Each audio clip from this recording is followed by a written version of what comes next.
This one here, I'm showing you, this is why you can do knuckle push-ups better, and it's also your grip strength. And plus, if you have to use different kind of tools anyway, hammers, pry bars anyway, and like in occupations and job assignments I use anyway. But yet, we're not, I always preach, we're not just workers. For some odd reason, instead of some people respecting you for it being your secret, people seem to frown on it, either play the card belittle and do the belittling card to try to hide. They don't want to look to you like they're mortified or intimidated. You know what I mean?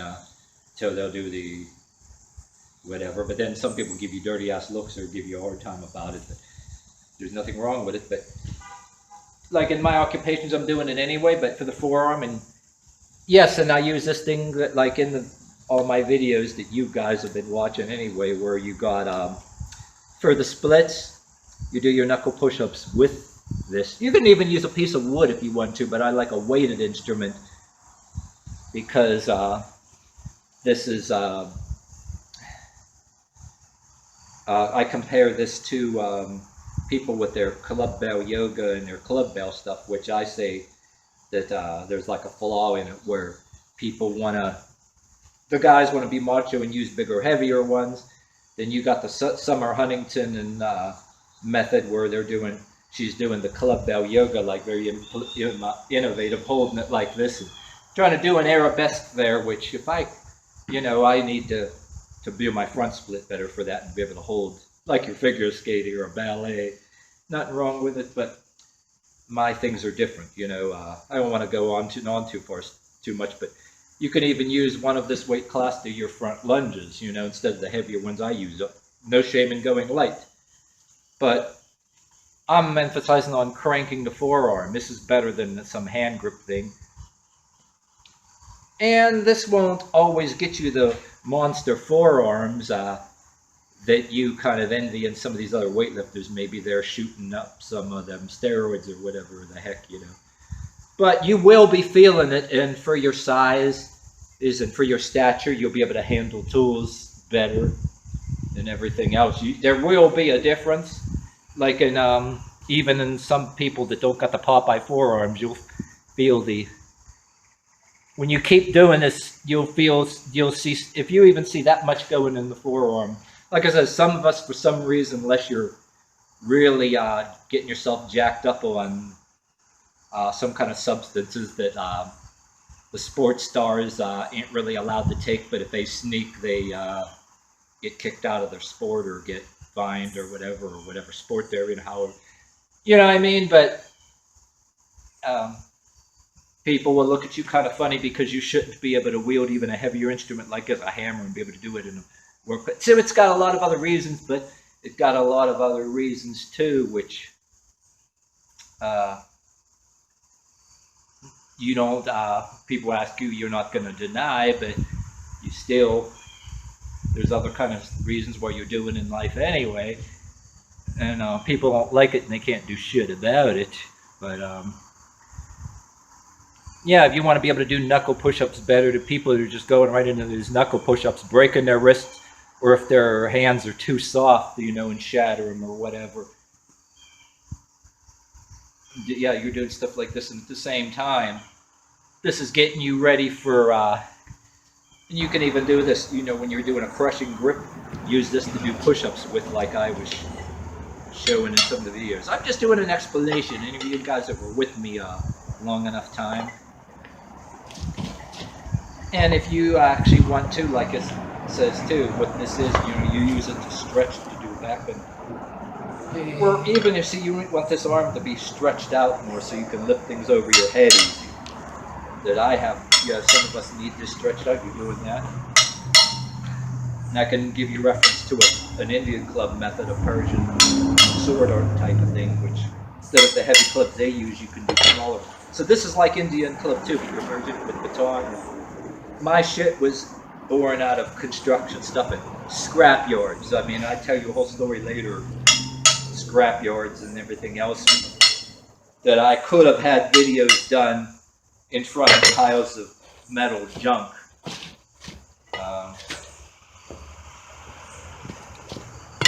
So this is kind of like an everywhere yoga while you're doing that. While you're driving trucks, you have access to metal objects, everything from tools to pry bars to use your imagination. And I'm trying to give you what you do in your occupation, whether you happen to have the time to do it. Use whatever you have access to. I'm trying to say too that I'm making reference to the sword arts and the younger people's sports majorette thing, you know, to justify the baton, you know what I mean? But even if you're holding hyperextend like this, you're feeling it. Say if you go like this,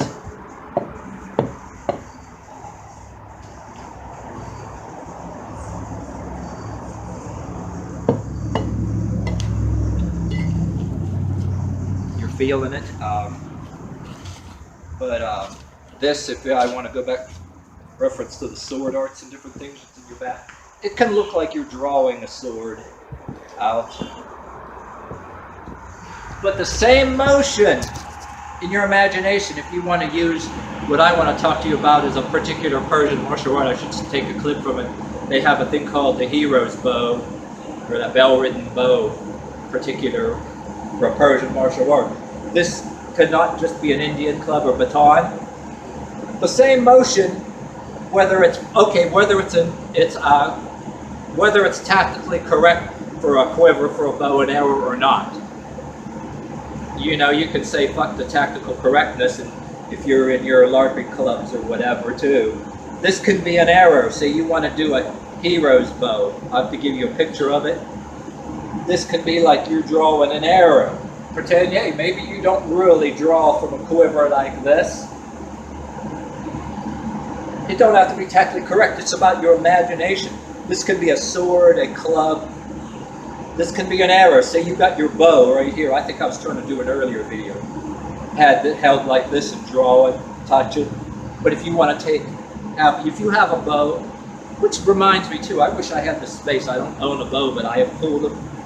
I'm not Rambo either, but a lot of tricks too, which I have done. I showed you that you can pull a bow that's really hard to pull way better. So if you were to do some of these things here, and there's a difference. You know why? Because in that one particular art form or martial art form that I have looked at, because you know, if you want to, you're a little bit of medieval history, even though you're not tactically correct or historically correct, if you're into other things too. I mean, whether you're drawing a sword, a short sword, or this can be arrows. Say you wanted to do things as a maybe ritualistic exercise things, you know, and change it a little bit, that Persian martial art with Indian club, and they have a hero's bow. I want to talk about this more, the reason why I like that hero's bow, and everybody, whatever you're into, you want to do a LARPing club or a medieval club, and you happen to throw hatchets and axes, which, yes, this is also another thing too, where in the earlier years as a teenager, my mother met my stepdad. We went camping a little bit before I discovered the medieval club, all kind of stuff like that. We were out there, we're throwing hatchets. We're taught to throw hatchets. So I had my thing, you know, whether you can exercise with a hammer, you're going like this if you're throwing a hatchet or a machete. Matter of fact, I got an old video clip that I think I should put in here. When you're doing this, like even if you're fooling around somewhere throwing hammers, you know, in an open space, if you have the open area for it, you can see right there, if you do this more rambunctiously a little bit, it's your hatchet or your knife throwing or your axe throwing. I mean, if you double-bladed axes that are more weighted, don't chop yourself, use a hammer. But you go like this. You use one of those other like two-handed sledgehammers that are heavier, or double-bladed axes that are more weighted. Like you better be pretty damn good if you can throw a double-bladed axe, you know, you're into that. With one hand, well, Halloween's almost coming too, one of my favorite references, and I don't even want to put that in the clips anymore in here because, you know, Hollywood's kind of a stickler. They'll have your video taken down, but I don't want to bring up horror movies like that. I don't want to project myself like that. But say I was in a beard. One of my things though in that Amityville Horror movie was, well, he actually threw a double-bladed axe in the first movie and stuck it in a tree from a distance, but he threw it with two hands. But there's a part of, I'm making my reference to this about facing evil. There was a scene in that movie, way different. That's why I like this better than, I have a neighbor, a wonderful woman that, friend of my girlfriend's, you know, his neighbor, she likes Stephen King movies. And I'd rather make this as a better metaphor instead of the thing like The Shining. Instead of Stephen King's The Shining, the Amityville Horror, because in the scene in the Amityville Horror, a guy was facing a house in a storm, and it was, if you look in that movie, it's like there was something in that window, and he had that axe, and he was holding it like he had the desire to face an evil. But then in another scenario, you know, you don't want to see happen, especially in an apocalyptic kind of thing or zombie thing, even if you don't believe there are zombies. Say you want to get some crazy fuckers that there's no law, there's no rule of law anymore, restraint. What I want to say, referencing movies like The Shining, which people will come after you, and you may like if there's a lot of things that'll be shock to your system if you don't have to deal with that if you're too domesticated. You know what I mean? But I want to do a separate video on that, but and I'll use this clip and repost it in some other kind of way. But it just came to my mind now, but I want to talk about that because I assess and what do you call it? Rate movies once in a while. I've been doing that, you know. So I just wanted to put that scenario for you. And well, there's a part of me too that, like, I tell people that my stuff is done, like my okay, like when I was in college, I had the English comp teacher that they taught us, like, when you do something with a writer writes with intention and deliberateness. With intention and deliberateness, yeah. And say I'm doing my stuff with intention and deliberateness, and so there's a part of me that hasn't abandoned the idea of writing, but yes, in your spare times you have some stuff that you're being a writer too, and you're writing your own versions of the stuff you see. And there's so many people that want to be writers out there. You're not going to be successful, but nonetheless, say you're doing it anyway, there's nothing wrong with it, because yeah, that is in it.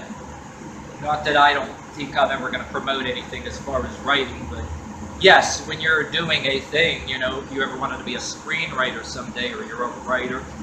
Well, I also went to college for multimedia, how, you know, we're doing videos, even though it was a music video production. We were taught to assess movies and assess music videos, and some of us that got along talked about it, and to scrutinize certain things in movies.